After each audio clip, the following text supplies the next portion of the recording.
welcome back. This is part two of my cold steel collection.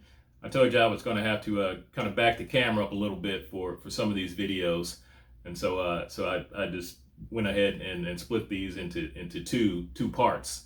So just jumping right into it. The next one I've got up here, I know you guys have seen this one before. It's in my the DBK. I think it's 7-knife challenge. I can't remember right now. It was pretty cool video that the guys from Dutch Bush Crafters did, and I just kind of did a response video to them. So anyway, yeah, this is just the cold steel regular kukri. If you're going to get a kukri from cold steel, you know, as far as machetes, to me, this is the most utilitarian one right here.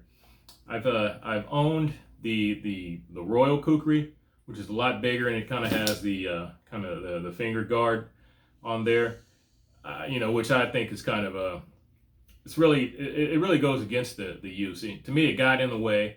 The only thing I could see it being used for is you know, I guess protecting your hand from sliding down the blade, but it's a kukri, so you're really not going to be stabbing anything with it anyway.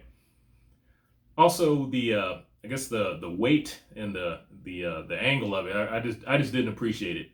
Now this thing, man, I hacked limbs off with this thing like crazy. I've used it so much. I believe I've had this one since like 2014. There really is not too much rust on the blade or anything like that. You know, again, I wipe everything off when I'm done using it. But I've put this through grain wood, hard dry wood. It just lops things off so well. Use it left-handed, right-handed. It's got that little lanyard hole in there. I mean, as far as usefulness, this is one of the more useful knives that I've got, and I'll probably use it this weekend, to be honest.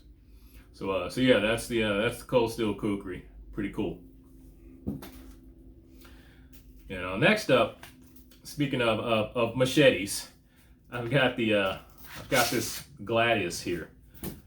This thing is, you know, some of these, you know, the cold steel swords, like I guess the katana machete and the Chinese war sword machete, which both of those I've owned both of those, and I've given both of those away. This I'll be holding on to. This is a sword. This is not a machete. It is slightly flexible, but the length of it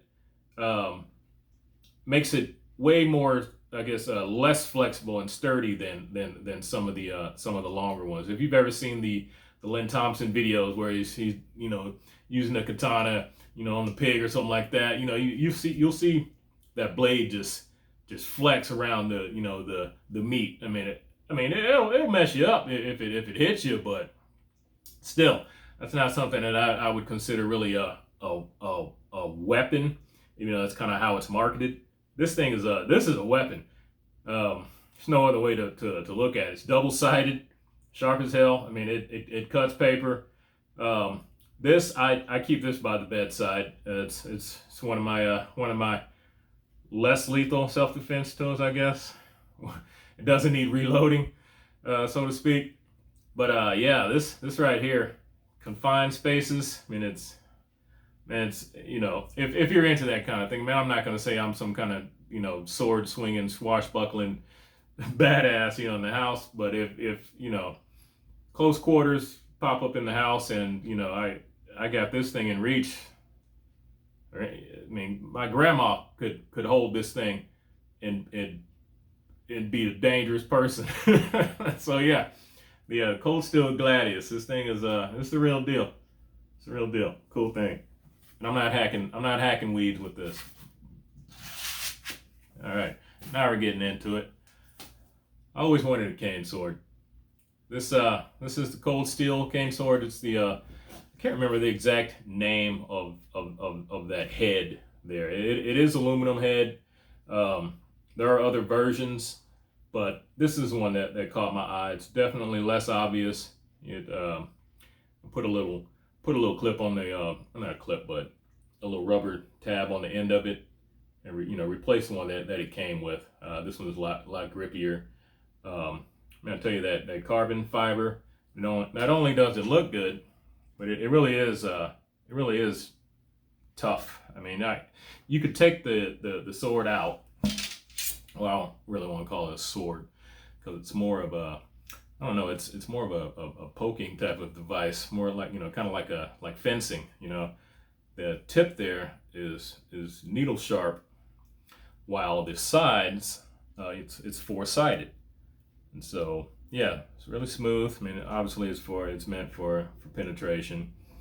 It deploys from the from the actual cane really quickly. I don't want to knock my camera off of the off the table here in front of me, but I may give you a display, but I'll let someone else do that. Maybe you can watch a Lynn Thompson video. One interesting thing about this that no one really explained to me was it is kept in place by friction, but I have noticed that also if you kind of spin it and give it like a pump, it creates a vacuum in there and it will not come out. I mean, you can do that all day and it's not coming out. You can drop it on the ground in front of people. You're not going to have a sword pop out of it. So just keep that in mind. Go ahead and just do that. Also, a little bit of blue Loctite. Just almost an invisible layer will keep this thing attached to the cane, and you can kind of do whatever you want with it. So yeah, go out and look fancy. All right, this right here is also one of my favorites. This I usually have. It's in my office, kind of on display. You're not going to see it on camera because it's I guess it's in front of me. But this is the Hickory Spear SK5 steel with the short shaft. It is a hickory shaft. It does come coated. It's with some sort of oil. I actually added more to it, some boiled linseed oil, just for peace of mind, I guess. It's not like I'm taking this thing out into the woods and really going after some pigs or freaking going at it to battling with my tribe. But if I had to, yeah, I think it's effective. What I do like is it's only got two screws securing it, that and friction, so the handle can be easily replaced. Cold Steel does sell replacement handles, but that's something that I know I could replace that by myself, possibly with a piece of oak or something like that. But yeah, that's the Hickory Spear short sword, and this is hickory, if I haven't mentioned that before. But yeah, pretty cool little conversation piece. All right, so last but not least, this one, this is definitely my favorite. I actually saved up for this one. It's been a few years, but I had my eye on it, for a while, and then finally, started making money, and I was like, all right, well, let me go ahead and get that Thompson saber that I wanted. So here she is. And again, I'm not a swashbuckler, but it is a really cool showpiece. It's I guess you can say it. Some people in their reviews, they've said it might be a little bit heavy, and those are probably more professional sword fighting type of people. Me, I just picture myself just in the backyard or something like that, just chopping on some stuff. I feel sorry for any snake that happens to cross my path in the backyard, because I'm grabbing this thing and I'm swinging, and I have no fear that the snake is going to reach me with the length of this blade here. And it's actually the way the blade is made. I like how it's actually, I guess, not as sharp here. It will still cut paper, but it's really reinforced behind that blade, even though that it's got that fuller back there, nearly the length of the sword. But the tip here is actually, I guess it's fatter, or I don't want to say fatter. It doesn't have the material removed for the fuller. So it's fully reinforced, and the edge is so much sharper than the I guess the length of this, or the belly of this sword here. So pretty cool design element there. I don't think this sword gets enough credit for. But yeah, that is the Cold Steel Thompson saber, and this one does stay on the wall. All right, folks. Hey, I appreciate you watching. Again, if you want to see more videos like this, go ahead and hit that subscribe button. Click the thumbs up, like, whatever you want to call it. And hey, I appreciate you watching. Come back, and I'll see you next time.